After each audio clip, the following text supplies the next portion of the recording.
আপনি যদি ঝামেলা মুক্তভাবে বাঁচতে চান, শান্তিতে বাঁচতে চান, তাহলে আমার এই গল্পটি অবশ্যই শুনবেন। একটি পাহাড়ে একটি সাপ বাস করত। ওই পাহাড়টি থেকে খানিকটা দূরে আর একটা পাহাড় ছিল। ওই সাপটার ইচ্ছা ছিল ওই পাহাড়টিতে যাবার, কিন্তু কিছুতেই সে ওই পাহাড়ে যেতে পারে না। অনেক চেষ্টা করে, তবুও পারে না। দুই পাহাড়ের মাঝখানে বড় একটা খাদ ছিল, যেটা পার হওয়া তার পক্ষে কিছুতেই সম্ভব হচ্ছিল না। তখন সে একটা পায়রাকে বলল, আমাকে তুমি ওই পাহাড়ে নিয়ে যাবে? পায়রাটি বলল, আমি তোমাকে ওই পাহাড়ে নিয়ে যাই আর তুমি আমাকে দংশন করো।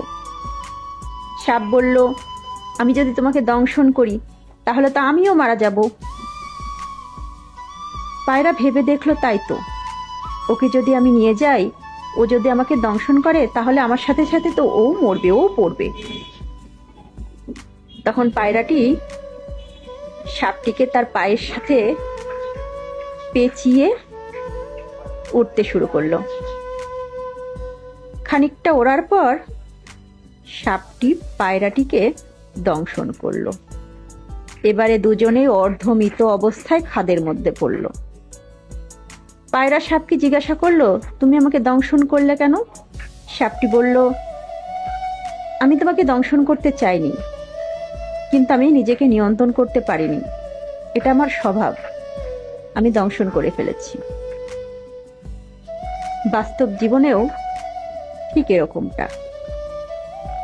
আপনার আশেপাশে যদি কোনো বিষাক্ত টক্সিক মানুষ থাকে, তাহলে কখনোই আপনি আপনার নিজের উজ্জ্বলতা দিয়ে তাদেরকে উজ্জ্বল করতে পারবেন না। আপনার নিজের গুণ দিয়ে তাদেরকে ভালো করতে পারবেন না। যদিও পারেন, সেটা সাময়িক।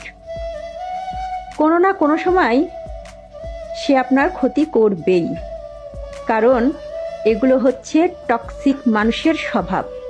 বিষাক্ত মানুষের স্বভাবই হচ্ছে বিষ ছড়ানো।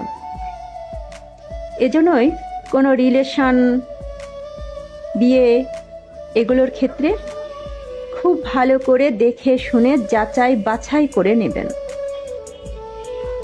আর আপনার জীবনেও যদি কোনো টক্সিক বিষাক্ত মানুষ থাকে, তাহলে অবশ্যই তাদের থেকে দূরে থাকবেন।